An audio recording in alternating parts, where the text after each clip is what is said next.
It is, as your chairman has reminded you,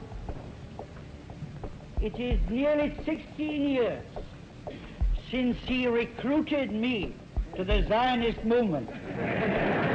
Palestine, barren and malarial swamps, have been converted into happy settlements.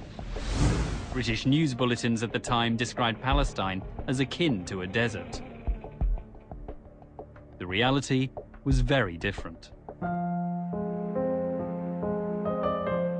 Well, welcome back. Rosemary, you were talking about whether they did or did not intend for that to be part of their war? In our earlier discussion, we were mentioning what the fortunes of the British in the First World War meant for their decisions about Palestine. We should remember that by 1947, whilst they were on the winning side in the Second World War, the British were a spent force completely. It was the beginning of the end of the empire. 1947 is the year that they withdrew from India. Palestine was only one of the places from which they felt they had to retreat because they didn't have the power or the will to suppress opposition to their presence and hold on. And they basically organized themselves to get out of Palestine. They didn't feel that they had the capacity to implement the two-state solution, and they favored and they acknowledged in their own records that they were favoring the Jewish community in the way that they organized their retreat. Why? Because they needed the port of Haifa to get away. They knew that the Yeshuv, the Jewish community, the Zionist organizations were much better organized. And could be much of a service for the empire than... And that they could do a deal with them to get all the British forces, presence, equipment, and so on out. There wasn't the possibility of a deal with any kind of Palestinian authority to do that. Yeah. Let's get to the Israeli narrative, Avi. So here we have a narrative that says, look, this is a prosecuted people, came back to the home of their forefathers. They were attacked by a huge number of Arabs and armies, and they miraculously won their independence. What is right and what is wrong with this narrative? This is the standard Zionist narrative about the origins and the course of the Israeli-Palestinian conflict, and it portrays the Jews as the victims of this conflict, but in the final outcome it was the Palestinians who were the victims. There is a large Zionist historiography about this conflict which elaborates on this narrative, but in the late 1980s a new group of Israeli historians emerge. And you are one of them? Ilan Pape, and myself, I am one of them.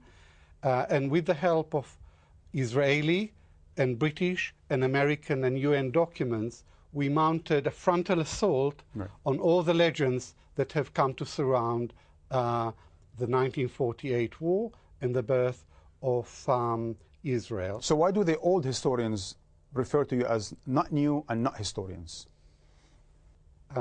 Because they don't like the conclusions that we have reached in our rewriting of the history of 1948 on the basis of the new evidence. So let's take, for example, the idea that Israel was attacked by a number of Arab armies and they have miraculously won the war of independence against them. Okay, well, the Israeli narrative says that the whole of the Arab world was united behind a clear war aim, which is to throw the Jews into the sea and to strangle the infant Jewish state at birth.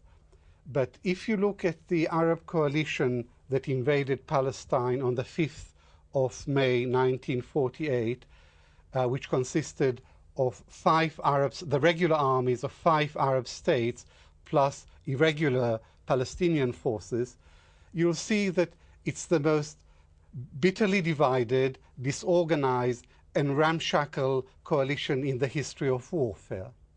And there was no united Arab war aim. But certainly the Syrians and the Jordanians weren't united.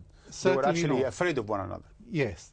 There was rivalry between Egypt and the Hashemite countries ruled by Hashemite rulers in Iraq and Transjordan.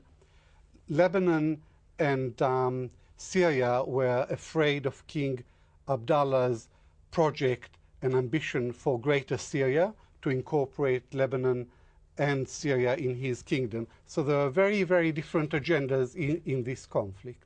What about people without a land going to a land without a people? I think it's perhaps us dwelling for a moment on the profound connection of what we were talking about before, which is the British connection to the evolution of the conflict and Zionist mythology and also Palestinian mythology.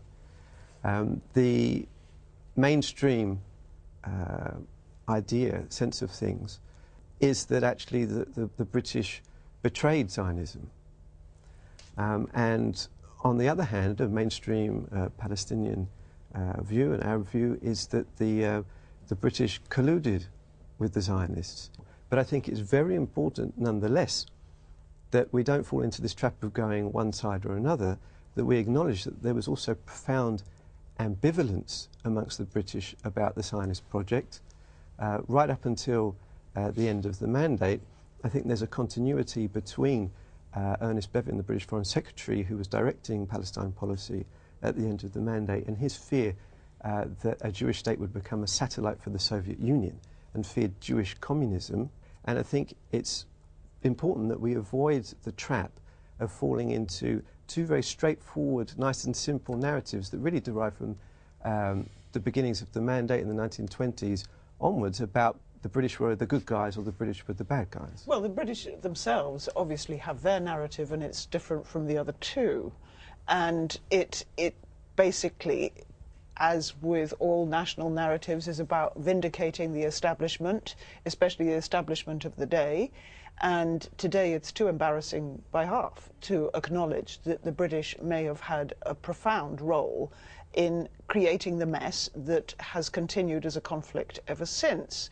But it's very difficult for all of us to identify any one moment at which you could say that this is the moment for which they must make the biggest apology, because... Shall we hold our breath, or is it coming, the apology?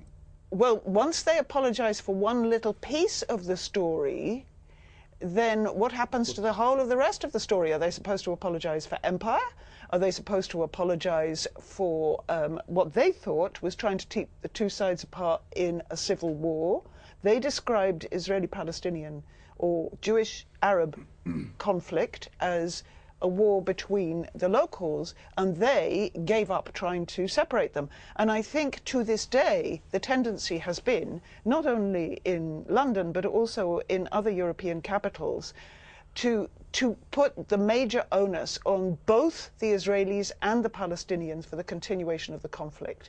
They don't want to go back into history for a variety of reasons. That's going to be very difficult, isn't it, after the case, the ruling of the High Court in October 2012, about the case being brought against the British government in relation to the Mau Mau uprising in Kenya, which has opened a can of worms. It's no coincidence that since then... Which also means compensation, correct? Yes, and they now have the right to bring a case against the government. It's no coincidence that we now also have a campaign that's being put forward by the Palestinian Refugee Centre in London for an apology for the Balfour Declaration and British colonial rule in Palestine.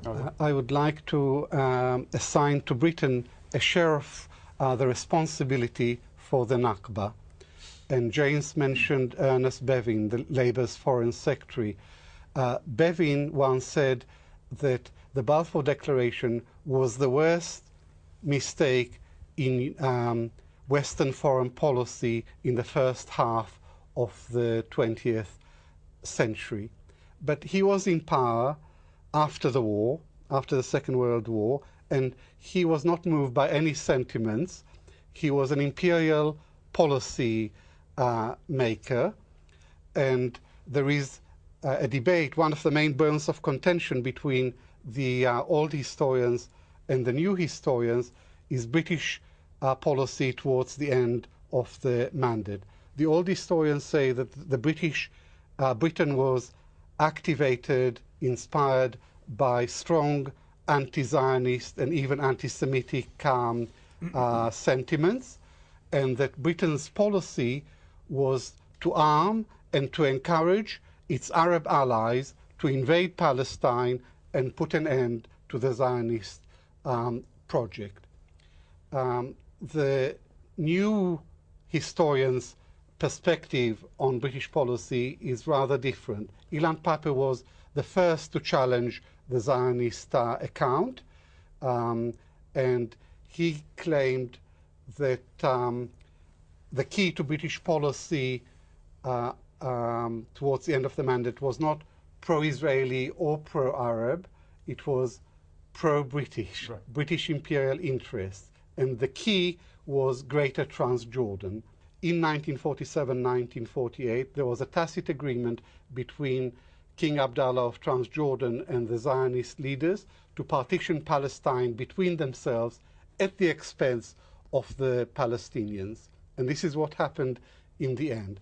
And a subsidiary argument is that Britain knew and approved of this collusion across the Jordan because the British saw a Palestinian state as synonymous with the Mufti state, and the Mufti was a renegade, and hostility to the Mufti and a Palestinian state was a constant factor in British policy throughout this period. And I would say that the subtext here is that the British always understood that there would be two states and a two-state